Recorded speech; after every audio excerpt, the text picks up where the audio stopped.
ಎಲ್ರಿಗೂ ನಮಸ್ಕಾರ. ನೀವು ನೋಡ್ತಾ ಇದ್ದೀರಾ ಟಿವಿ ವಿಕ್ರಮ. ನಾನು ಮುಮ್ತಾಜ್ ಅಬ್ದುಲ್ ನೆಲ್ಲಡ್ಕ. ನೀವೇನು ಟಿವಿ ವಿಕ್ರಮವನ್ನು ಸಬ್ಸ್ಕ್ರೈಬ್ ಮಾಡದೆ ಈ ಕಾರ್ಯಕ್ರಮವನ್ನು ನೋಡ್ತಾ ಇದ್ರೆ ದಯವಿಟ್ಟು ಟಿವಿ ವಿಕ್ರಮವನ್ನು ಸಬ್ಸ್ಕ್ರೈಬ್ ಮಾಡಿ. ಕಾಮಾಲೆ ಕಣ್ಣಿಗೆ ಕಾಣೋದೆಲ್ಲ ಹಳದಿ. ಈ ಗಾದೆ ಮಾತನ್ನು ನೀವೆಲ್ಲರೂ ಕೂಡ ಕೇಳಿದ್ದೀರಲ್ವಾ? ಎಸ್, ಯಾಕೆ ಈ ಗಾದೆ ಮಾತನ್ನು ಹೇಳಿದೆ ಅನ್ನುವಂಥದ್ದು ಈ ಕಾರ್ಯಕ್ರಮವನ್ನ ನೋಡ್ತಾ ನೋಡ್ತಾ ನಿಮಗೆ ಅರ್ಥ ಆಗಿ ಬಿಡುತ್ತೆ. ವೀಕ್ಷಕರೇ, 90ಕ್ಕೂ ಹೆಚ್ಚು ಸೋಲುಗಳ ನಂತರ ಕಾಂಗ್ರೆಸ್ ಇವತ್ತು ಹತಾಶ ಮನಸ್ಥಿತಿಗೆ ತಲುಪಿಬಿಟ್ಟಿದೆ. ವರ್ಷಗಳ ಕಾಲ ಮೋದಿಜಿಯವರ ಇಮೇಜ್ಗೆ ಕಪ್ಪು ಮಸಿಯನ್ನ ಬಳಿಬೇಕು ಅಂತ ಪ್ರಯತ್ನ ಮಾಡಿದ್ರು ಏನು ಯೂಸ್ ಆಗ್ಲಿಲ್ಲ. ಅದಕ್ಕೀಗ ಮತ್ತೆ ಅದೇ ವಿಫಲ ಪ್ರಯತ್ನವನ್ನ ಮಾಡ್ತಾ ಇದ್ದಾರೆ. ಇದು ಏನ್ ಹೇಳುತ್ತೆ ಅಂತಂದ್ರೆ, ಕಾಂಗ್ರೆಸ್ ಕೇವಲ ಜನರ ವಿಶ್ವಾಸವನ್ನ ಮಾತ್ರ ಕಳ್ಕೊಂಡಿಲ್ಲ, ಅವರು ಕಾಮನ್ ಸೆನ್ಸ್ ಸಮೇತ ಕಳ್ಕೊಂಡ್ ಬಿಟ್ಟಿದ್ದಾರೆ. ಕಾಂಗ್ರೆಸ್ ಇಲ್ಲಿ ಏನ್ ಹೇಳ್ತಾ ಇದೆ? ಪ್ರಧಾನಮಂತ್ರಿ ನರೇಂದ್ರ ಮೋದಿಜಿಯವರಿಗೂ ಎಪ್ಸ್ಟೀನ್ ಫೈಲ್ಸಿಗೂ ಸಂಬಂಧ ಇದೆ. ಅದರಲ್ಲಿ ಒಂದು ಇಸ್ರೇಲ್ ಭೇಟಿಗೆ ಸಂಬಂಧಪಟ್ಟಂಥದ್ದು ಅಲ್ಲಿ ಉಲ್ಲೇಖ ಆಗಿರುವಂಥದ್ದು ಬಿಡಿ. ಇನ್ನೊಂದು, ಪಾಪ ಯಾವುದೋ ಒಂದು ಸಂದರ್ಭದಲ್ಲಿ ಮೋದಿಜಿ ಉದ್ಯಮಿ ಅನಿಲ್ ಅಂಬಾನಿ ಅವರನ್ನ ಭೇಟಿ ಮಾಡಿದ್ರು. ಈಗ ನೋಡಿದ್ರೆ ಅನಿಲ್ ಅಂಬಾನಿ ಹೆಸರು ಜೆಫ್ರಿ ಎಪ್ಸ್ಟೀನ್ ಫೈಲ್ಸ್ ಅಲ್ಲಿ ಕೇಳಿ ಬರ್ತಾ ಇರುವಂಥದ್ದು. ಸೊ ಅನಿಲ್ ಅಂಬಾನಿ ಮೋದಿಜಿ ಅವರನ್ನ ಭೇಟಿ ಮಾಡೋದ್ರಿಂದ ಮೋದಿಜಿಯವರಿಗೂ ಎಪ್ಸ್ಟೀನ್ ಫೈಲ್ಸ್ಗೂ ಫುಲ್ ಸಂಬಂಧ ಇದೆ ಅನ್ನುವಂಥದ್ದು ಕಾಂಗ್ರೆಸ್ಸಿನ ಆರೋಪ. ಇಟ್ಸ್ ಓಕೆ, ಪರವಾಗಿಲ್ಲ. ಕಾಂಗ್ರೆಸ್ ಹೇಳಿದ್ದೇ ಸರಿ ಅಂತ ಅದೇ ಲಾಜಿಕಲಿ ಒಂದ್ ಸ್ವಲ್ಪ ಮುಂದೆ ಹೋಗೋಣವಾ?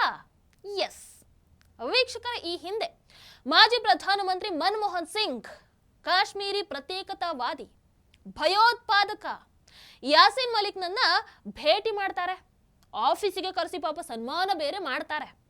ಹಾಗಾದ್ರೆ ಮನಮೋಹನ್ ಸಿಂಗ್ ಅಂತಹ ಭಯೋತ್ಪಾದಕ ಯಾಸೀನ್ ಮಲಿಕ್ ಜೊತೆಗೆ ಸಂಪರ್ಕವನ್ನ ಇಟ್ಕೊಂಡಿದ್ರು ಅಂತ ಹೇಳೋದಕ್ಕಾಗತ್ತಾ? ಅಯ್ಯೋ ಇಲ್ಲಪ್ಪ, ಕಾಂಗ್ರೆಸ್ಸಿಗೆ ಭಯೋತ್ಪಾದಕ ಅಂದ್ರೆ ಏನಂತಾನೆ ಗೊತ್ತಿಲ್ಲ. ಕಾಂಗ್ರೆಸ್ದು ಎಂತಹ ಭಯೋತ್ಪಾದಕ ಮನಸ್ಥಿತಿ ನೋಡಿ ಅಂತ ಹೇಳೋದಕ್ಕಾಗತ್ತಾ? ಹಂಗೂ ಹೇಳಕ್ಕಾಗಲ್ಲ. ಬಟ್ ನಿಮ್ಮ ಲಾಜಿಕ್ ಪ್ರಕಾರ ಹೇಳಬಹುದು. ವೀಕ್ಷಕರೇ, ಕಾಂಗ್ರೆಸ್ನ ಇದೇ ಲಾಜಿಕ್ ಅನ್ನು ನಾವು ಕಾಂಗ್ರೆಸ್ ಮೇಲೆ ಅಪ್ಲೈ ಮಾಡ್ತಾ ಹೋಗೋಣ. ಇನ್ನಷ್ಟು ಇದೆ. ರಾಹುಲ್ ಇಟಲಿ ಪಾಕಿಸ್ತಾನ್ ಸ್ಪಾನ್ಸರ್ಡ್ ಭಾರತ ವಿರೋಧಿ ಇಲ್ಹಾನ್ ಒಮರ್ ಅವರನ್ನ ಅಮೆರಿಕಾದಲ್ಲಿ ಏನೋ ದೇಶ ವಿರೋಧಿ ಕೆಲಸಕ್ಕೆ ಭೇಟಿ ಆಗಿದ್ರಪ್ಪ. ಇಲ್ಹಾನ್ ಒಮರ್ ಆಗಾಗ ಭಾರತ ವಿರೋಧಿ ಹೇಳಿಕೆಗಳನ್ನು ಕೂಡ ಕೊಟ್ಟಿರುವಂತಹ ಒಂದಷ್ಟು ಆರೋಪಗಳು ಕೂಡ ಇದಾವೆ. ಹಾಗಾದ್ರೆ ಅವರನ್ನ ಭೇಟಿ ಆಗಿರೋದ್ರಿಂದ ರಾಹುಲ್ ಇಟಲಿಗೆ ಆ ದೇಶ ವಿರೋಧಿ, ಆ ಪಾಕ್ ಪ್ರೇಮಿ ಜೊತೆಗೆ ಪಕ್ಕಾ ಕನೆಕ್ಷನ್ ಇದೆ ಅಂತ ಹೇಳೋದಕ್ಕಾಗತ್ತಾ? ಖಂಡಿತವಾಗ್ಲೂ ಇಲ್ಲ. ರಾಹುಲ್ ಇಟಲಿ ಅವ್ರ ಪಾಪ ದೇಶ ಪ್ರೇಮಿ, ಹಂಗೆಲ್ಲ ಹೇಳೋದಕ್ಕಾಗತ್ತಾ? ಸೊ ನಿಮ್ಮ ಲಾಜಿಕ್ ಪ್ರಕಾರ ನೋಡಿದ್ರೆ ಹೇಳಬಹುದು. ಇನ್ನು ಪಾಯಿಂಟ್ ನಂಬರ್ 3, ಕಾಂಗ್ರೆಸ್ನ ಅದೇ ಲಾಜಿಕ್ ಪ್ರಕಾರ ಬಹಳಷ್ಟು ಕಾಂಗ್ರೆಸ್ ನಾಯಕರು ಕೂಡ ಅನಿಲ್ ಅಂಬಾನಿ ಅವರನ್ನ ಭೇಟಿ ಮಾಡಿದ್ದಾರೆ. ಹಾಗಾದ್ರೆ ಅವರೆಲ್ಲರೂ ಕೂಡ ಎಪ್ಸ್ಟೀನ್ ಫೈಲ್ಸಿನ ಭಾಗ. ಈ ಕಾಂಗ್ರೆಸ್ ನಾಯಕರು ಸರಿನೇ ಇಲ್ಲಪ್ಪ, ಅವರಿಗೆ ಜೆಫ್ರಿ ಎಪ್ಸ್ಟೀನ್ ಜೊತೆಗೆ ಫುಲ್ಲು ಕನೆಕ್ಷನ್ ಇದೆ ಅಂತ ಅಂದ್ರೆ ಒಪ್ಕೊಳ್ತೀರಾ? ಇಲ್ಲ ಅಲ್ವೇ? ನಿಮ್ಮ ಲಾಜಿಕ್ ಪ್ರಕಾರ ನೋಡಿದ್ರೆ ಒಪ್ಕೊಳ್ಬೇಕು. ಇನ್ನು ಪಾಯಿಂಟ್ ನಂಬರ್ 4, ಕಾಂಗ್ರೆಸ್ನ ಅದೇ ಲಾಜಿಕ್ ಪ್ರಕಾರ ನೋಡೋದಾದ್ರೆ ಇಲ್ಲಿ ಒಂದಷ್ಟು ಫೋಟೋಗಳು ಇದಾವೆ ನೋಡಿ. ತಮಿಳುನಾಡು ಮುಖ್ಯಮಂತ್ರಿಗಳಾದಂತಹ MK ಸ್ಟಾಲಿನ್ ಅವ್ರು ಏನೋ ಪಾಪ ರಾಜೀವ್ ಗಾಂಧಿ ಹತ್ಯೆ ಪ್ರಕರಣದ ಆರೋಪಿಗಳ ಜೊತೆಗೆ ಖುಷಿಯಾಗಿ ಮಾತಾಡುವಂತ ಒಂದು ಫೋಟೋ ಇದೆ. ರಾಹುಲ್ ಇಟಲಿ ನೋಡಿದ್ರೆ ಇದೇ ಸ್ಟಾಲಿನ್ ಅವರನ್ನ ಭೇಟಿಯಾಗಿದ್ದಾರೆ, ಅವರನ್ನ ಹಿಡ್ಕೊಂಡು ಫೋಟೋಗೆ ಪೋಸ್ ಕೊಟ್ಟಿದ್ದಾರೆ. ಅದರ ಅರ್ಥ ಏನು? ರಾಹುಲ್ ಇಟಲಿ ರಾಜೀವ್ ಇಟಲಿ ಹತ್ಯೆಯಲ್ಲಿ ಭಾಗಿಯಾಗಿದ್ರು ಅಂತಾನ? ಅಯ್ಯೋ ಛೇ, ಖಂಡಿತವಾಗ್ಲೂ ಸಾಧ್ಯ ಇಲ್ಲಪ್ಪ.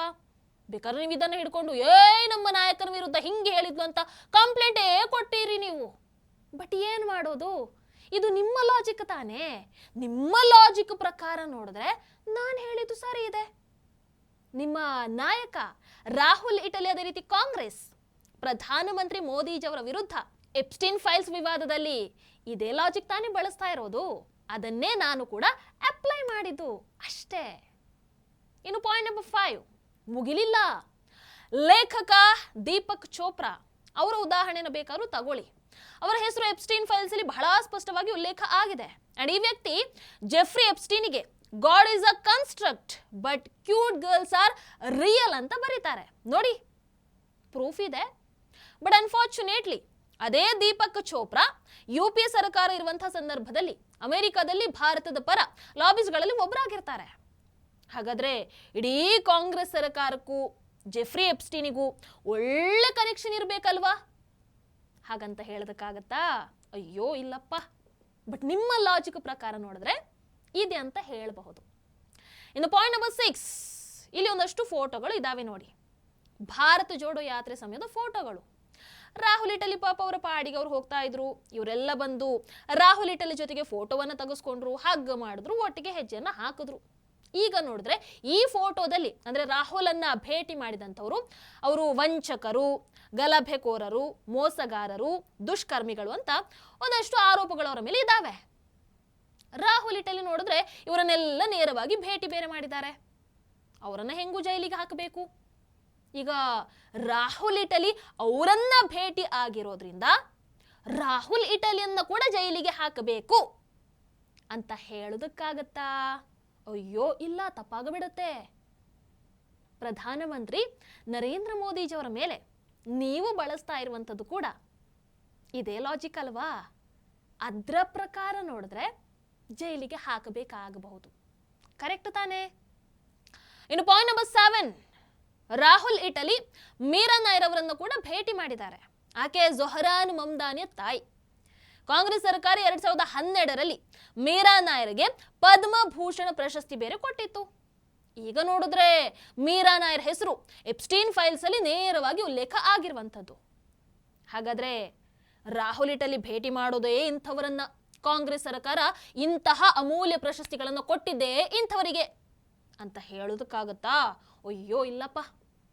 ಬಟ್ ನಿಮ್ಮ ಲಾಜಿಕ್ ಪ್ರಕಾರ ನೋಡಿದ್ರೆ ಕರೆಕ್ಟ್ ಆಗಿದೆ. Point number 8, bill Clinton Epstein files ಅಲ್ಲಿ ಇರುವಂತಹ ಅತ್ಯಂತ ವಿವಾದಾತ್ಮಕ ಹೆಸರಲ್ಲಿ ಒಂದು. ನೋಡಿ ಫೋಟೋ ನೋಡಿ. ಆಮೇಲೆ ನೋಡಿದ್ರೆ ಕಾಂಗ್ರೆಸ್ ನಾಯಕರು, ಅದರಲ್ಲೂ ಸೋನಿಯಾ ಇಟಲಿ ಕ್ಲಿಂಟನ್ ಅವರನ್ನ ಅನೇಕ ಬಾರಿ ಭೇಟಿ ಮಾಡಿದ್ದಾರೆ, ಅವರ ಜೊತೆಗೆ ಕಾಣಿಸ್ಕೊಂಡಿದ್ದಾರೆ ಅಂತ ಗೊತ್ತಾಯ್ತು. ನೋಡಿ ಫೋಟೋಗಳೇ ಸಾಕ್ಷಿದಾವೆ. ಹಾಗಂತ ಇವರನ್ನ ಭೇಟಿ ಆಗಿರೋದ್ರಿಂದ ಸೋನಿಯಾ ಇಟಲಿಗೂ ಜೆಫ್ರಿ ಎಪ್ಸ್ಟೀನಿಗೂ ಸಂಬಂಧ ಇದೆ ಅಂತ ಹೇಳೋದಕ್ಕಾಗತ್ತಾ? ತಪ್ಪಾಗತ್ತೆ. ನೋಡಿ ನೋಡಿ ನೀವೇ ಈ ಒಂದು ಲಾಜಿಕ್ ಅನ್ನ ಅಪ್ಲೈ ಮಾಡಿ ಸೋನಿಯಾ ಇಟಲಿ ಅವರನ್ನ ಎಷ್ಟು ಕೆಳಮಟ್ಟದಲ್ಲಿ ಟ್ರೋಲ್ ಮಾಡ್ತಾ ಇದ್ದೀರಾ, ಹೌದಲ್ವೋ? ಅದಕ್ಕೆ ಹೇಳಿದ್ದು ತಪ್ಪಾಗತ್ತೆ, ನಿಮ್ಮ ಲಾಜಿಕ್ ಸರಿ ಇಲ್ಲ ಅಂತ. ಇನ್ನು ಪಾಯಿಂಟ್ ನಂಬರ್ 9, ಕಾಂಗ್ರೆಸ್ನ ಇಮ್ರಾನ್ ಪ್ರತಾಪ್ ಗರ್ಹಿ ಭಯೋತ್ಪಾದಕ ಶಮೀಮ್ ಅಹ್ಮದ್ ಜೊತೆಗೆ ಒಂದೇ ಫ್ರೇಮ್ ಅಲ್ಲಿ ಕಾಣಿಸ್ಕೊಂಡಿದ್ರು. ಫೋಟೋ ಇದೆ.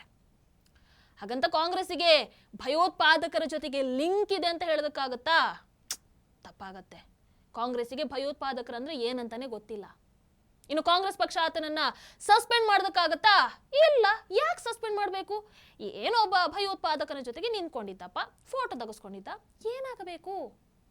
ಬಟ್ ನಿಮ್ಮ ಲಾಜಿಕ್ ಪ್ರಕಾರ ನೋಡಿದ್ರೆ ಸರಿ ಇದೆ. ಇನ್ನು ಸೋನಿಯಾ ಇಟಲಿ ಅವರ ಹೆಸರು, ರಾಹುಲ್ ಇಟಲಿ ಅವರ ಹೆಸರು, ಎಲ್ಲರ ಹೆಸರು ಕೂಡ ಎಪ್ಸ್ಟೀನ್ ಫೈಲ್ಸ್ ಅಲ್ಲಿ ಬಂದಿದೆ. ಯಾಕೆ ನಿಮಗಳಿಗೆ ಗೊತ್ತಿಲ್ಲವೇ? ಅಲ್ಲಿ ಯಾವ ಲಾಜಿಕ್ ಅನ್ನು ಅಪ್ಲೈ ಮಾಡ್ತೀರಾ ಹೇಳಬಹುದಾ? ಅದಕ್ಕೆ ನಾನು ಆರಂಭದಲ್ಲಿ ಹೇಳಿದ್ದು, ಕಾಮಾಲೆ ಕಣ್ಣಿಗೆ ಕಾಣೋದೆಲ್ಲ ಹಳದಿ. ರಾಜಕೀಯದಲ್ಲಿ ಆರೋಪ ಮಾಡುವಂಥದ್ದು ಸುಲಭ, ಅದರ ಲಾಜಿಕ್ ಇರಬೇಕು. ಇವತ್ತು ನೀವು ಈ ಲಾಜಿಕ್ ಅನ್ನು ಬಳಸಿದೀರಾ ಅಂತಂದ್ರೆ ನಾಳೆ ಅದೇ ಲಾಜಿಕ್ ನಿಮ್ಮ ಮೇಲೂ ಬರುತ್ತೆ. ಆಗ ಅದನ್ನ ಸ್ವೀಕಾರ ಮಾಡೋದಕ್ಕೆ ನೀವು ರೆಡಿ ಇರಬೇಕಷ್ಟೇ. ನಿಮ್ಮದೇ ಲಾಜಿಕ್ ಅನ್ನು ಅಪ್ಲೈ ಮಾಡಿ ಒಂದಷ್ಟು ಉದಾಹರಣೆಗಳನ್ನು ಕೊಟ್ಟಿದ್ದೀನಿ. ನೀವು ಅದನ್ನು ಒಪ್ಕೊಳ್ತೀರಾ? ಖಂಡಿತವಾಗ್ಲೂ ಇಲ್ಲ. ಯಾಕೆ ಹೇಳಿ? ನೀವು ಸತ್ಯವನ್ನ ಒಪ್ಕೊಳ್ಳಲ್ಲ. ಸಾರಿ, ಅದು ಸುಳ್ಳು, ಹಾಗಾಗಿ ನೀವು ಅದನ್ನು ಒಪ್ಕೊಳ್ಳಲ್ಲ. ಮೇಲಿಂದ ಮೇಲೆ ಚುನಾವಣಾ ಸೋಲುಗಳ ನಂತರ ಕಾಂಗ್ರೆಸ್ ಈಗ ಫುಲ್ ಗೊಂದಲದಲ್ಲಿದೆ. ಆ ಒಂದು ಗೊಂದಲ, ಆ ನಿರಾಶೆ ಇವತ್ತು ಇಂತಹ ತಲೆ ಬುಡ ಇಲ್ಲದಂತಹ ಲಾಜಿಕ್ ಅನ್ನ ಯೂಸ್ ಮಾಡೋ ಹಾಗೆ ಮಾಡ್ತಾ ಇದೆ ಅಷ್ಟೇ. ಕಾಂಗ್ರೆಸ್ನವರೇ ಸಾಧ್ಯ ಆದ್ರೆ ಸತ್ಯದ ಮೇಲೆ ರಾಜಕೀಯವನ್ನ ಮಾಡಿ. ಅದು ಸಾಧ್ಯ ಇಲ್ಲ ನಿಮ್ಮಗಳಿಗೆ, ಬಿಡಿ. ಕಲ್ಪನೆಗಳ ಮೇಲೆ ಮಾಡೋದಕ್ಕೆ ಹೋಗಬೇಡಿ. ಆಮೇಲೆ ನಿಮ್ಮ ಪಕ್ಷ ಕೂಡ ಕಲ್ಪನೆಯಲ್ಲೇ ಭ್ರಮಾಲೋಕದಲ್ಲಿ ಉಳ್ಕೊಳ್ಬೇಕಾಗತ್ತೆ. ಹುಷಾರು. ಟಿವಿ ವಿಕ್ರಮ, ದೇಶ ನಿಮ್ಮ ಕೈಯಲ್ಲಿ.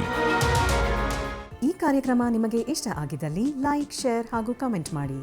ಟಿವಿ ವಿಕ್ರಮದ ಕಾರ್ಯಕ್ರಮಗಳನ್ನು ನಿರಂತರವಾಗಿ ವೀಕ್ಷಿಸಲು ಸಬ್ಸ್ಕ್ರೈಬ್ ಮಾಡಿ, ಬೆಲ್ ಐಕನ್ ಒತ್ತಿ.